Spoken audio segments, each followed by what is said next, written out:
Factories are shutting down, car prices are soaring, and two of the biggest names in the auto world, Toyota and Honda, are quietly pulling back from the country that once made them giants. All because of one move, a 25% tariff from Trump that just flipped America's auto economy on its head. If 500,000 jobs and $170 billion in sales are suddenly in danger, what happens next? What we're going to be doing is a 25% tariff on all cars that are not made in the United States. 25% tariffs that the president announced on imported cars as well as parts starting next week. For some As Japanese automakers try to figure out how to respond to tariffs imposed by the US, it's worth looking at how their sales in the country have been holding up. Now, for a long time, when people thought of American cars, they thought of Detroit. But that's not the whole story anymore. These days, a huge part of the US auto industry runs on Japanese powerhouses like Toyota, Honda, Nissan, Subaru, and others. They don't just import cars, they built them here, hire American workers, and support hundreds of thousands of jobs across states like Ohio, Kentucky, Alabama, and Texas. So when the Trump administration announced a proposal to slap a 25% national security tariff on Japanese-made vehicles and auto parts, it wasn't just a trade policy, it was a shockwave. It's not like the dust is really settling from the tariffs. We're still trying to figure out how this is going to affect the world. Just because they went into effect yesterday doesn't mean we have any real clarity on the short or the long-term situation. Toyota and Honda aren't packing up because they want to. They're thinking about it because staying might become impossible. The 25% tariff being pushed by Washington isn't just a slap on imported sedans. It reaches deep into the entire production system, from car parts made in Japan or Mexico to the hybrid engines powering some of the most fuel-efficient vehicles on the road.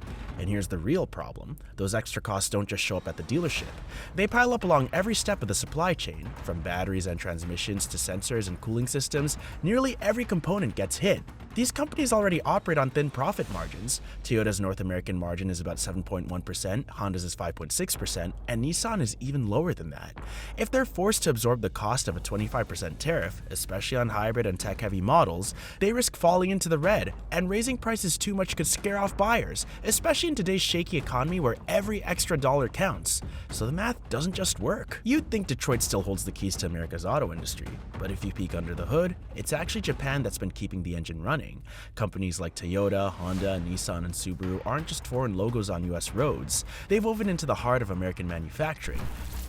While there are a lot of possibilities and much is unknown, one thing's for sure: cars are about to get more expensive in the US. Some may even be pulled from the market entirely. These 7 Japanese brands alone pull in around $170 billion in yearly revenue from the US market, but it all goes way deeper than just sales. Together, they support over 500,000 jobs, including 96,000 direct factory positions and hundreds of thousands more across suppliers, dealerships, logistics hubs, and tech support offices. Take a drive through Ohio, Kentucky, Texas, or Alabama, and you'll pass towns built around these factories. Whether it's a Honda plant in Marysville, a Toyota line in San Antonio, or a Nissan facility in Tennessee, these aren't just assembly spots, they're economic lifelines. And it's not just the cars. Every seat, transmission, hybrid battery, and software update often comes from a network of American companies feeding into this machine. There are steel mills, upholstery workshops, trucking fleets, even AI software firms that exist just to serve these automakers. Which is weird, but whatever. Bottom line is that tariffs are neither inherently good nor inherently bad. They are a tool which, when used strategically, can remedy trade imbalances, protect certain domestic industries, or influence other countries to improve their trade, wage, or human rights practices. If you think tariffs only affect fancy imported cars parked in showroom corners, think again. The 25% national security tax being proposed doesn't just hit vehicles shipped in from Japan, it hits the entire network that keeps the American car market moving.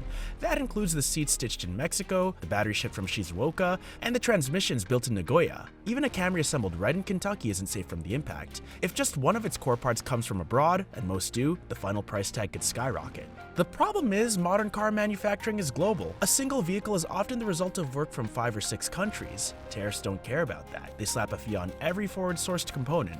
So even if the car rolls off an American plant, the cost of that imported transmission or hybrid engine gets passed on to you. For hybrids, which rely heavily on Japanese-made parts like the CVTs and battery cooling systems, the added price could be brutal. And let's say the price of entry-level hybrids could jump by about $4,400 overnight. That's enough to make many drivers switch to used cars or skip the upgrade altogether. And then I do expect that it's going to cost jobs. you'll see retaliation. Just heard the Canadians talk about this. Other countries will respond, no doubt, and that means where U.S. manufacturers are going to have trouble selling what they produce to those countries. When you hear about car companies like Toyota and Honda possibly pulling out of America, it might sound like some distant boardroom decision, but it's not. This could hit regular people, real towns, and entire states like a shockwave. We're talking about over 500,000 jobs tied directly and indirectly to these Japanese automakers.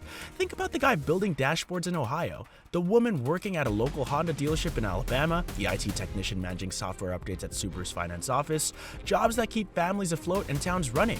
If these companies leave or cut back, those jobs disappear almost overnight. When you hear about car sales, your first thought probably isn't public schools or hospitals, but every Toyota or Honda rolling off the lot actually plays a big role in funding the services people depend on every day. In 2023 alone, Japanese car makers like Toyota, Honda, Nissan, and Subaru brought in nearly $170 billion in US revenue, and from that, around $31.3 billion ended up in the US tax system. That money wasn't just coming from the showroom sales, it also came through payroll taxes, corporate income taxes, state sales taxes, and even energy and infrastructure fees during manufacturing. Now imagine what happens if Trump's 25% tariff drives these companies out or forces them to scale back. Even if just half of their operations vanish, that's over $15 billion gone in a flash. That kind of shortfall doesn't just impact Washington.